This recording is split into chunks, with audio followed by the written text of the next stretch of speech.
ಯಾವುದೇ ಗೋಪಾಲ್ ಗೌಡ್ರು ಹೇಳೋದಕ್ಕೆ ಅಥವಾ ಅವ್ರು ಹೇಳದೇ ಇರೋದಕ್ಕೆ ಪರನೂ ಇಲ್ಲ, ವಿರೋಧನೂ ಇಲ್ಲ. ಕಾನೂನು ಪ್ರಕಾರ ಮಾಡ್ತೀವಿ. ಸರ್ಕಾರ ಕಾನೂನು ಪ್ರಕಾರ ಮಾಡಬೇಕು. SIT ಮಾಡಬೇಕು ಅಂತಂದ್ರೆ SIT ಮಾಡ್ತೀವಿ. ಇಲ್ಲ ಇನ್ನ ಇಲ್ಲ. ಪೊಲೀಸ್ ಡಿಪಾರ್ಟ್ಮೆಂಟ್ನವರು ವರದಿ ಆಧಾರದ ಮೇಲೆ ಈಗ ಅವನೇನ್ ಮಾಡಿದಾನೆ, 10 ವರ್ಷ ಅಬ್ಸ್ಕಾಂಡ್ ಆಗ್ಬಿಟ್ಟಿದ್ದಾನೆ.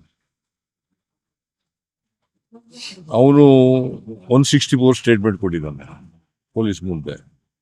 ಆ 164 ಸ್ಟೇಟ್ಮೆಂಟ್ನಲ್ಲಿ ಅವನು ಏನು ಹೇಳಬೇಕು ಎಲ್ಲ ಹೇಳಿದ್ದಾನೆ. ನಾನೇ ಊತ ಹಾಕಿದ್ದೀನಿ ಅಂತ ಹೇಳಿದ್ದಾನೆ. ಆ ಎಣೆಗಳನ್ನ ತೋರಿಸ್ತೀನಿ, ಬೇಕಾದ್ರೆ ಊತ ಹಾಕಿರೋ ಜಾಗ ಕರ್ಕೊಂಡು ಹೋದ್ರೆ ಮಾಡ್ತೀನಿ ಅಂತ. ಪೊಲೀಸ್ನವ್ರು ಏನ್ ಹೇಳ್ತಾರೆ ನೋಡೋಣ, ನಾಳೆ ಇವತ್ತು ನಾಳೆ ಒಳಗಡೆ. ಸರ್ಕಾರದ ಮೇಲೆ ಯಾವುದೇ ತರ ಒತ್ತಡ ಏನಿಲ್ವಲ್ಲ ಸರ್ ಈ ವಿಚಾರದಲ್ಲಿ?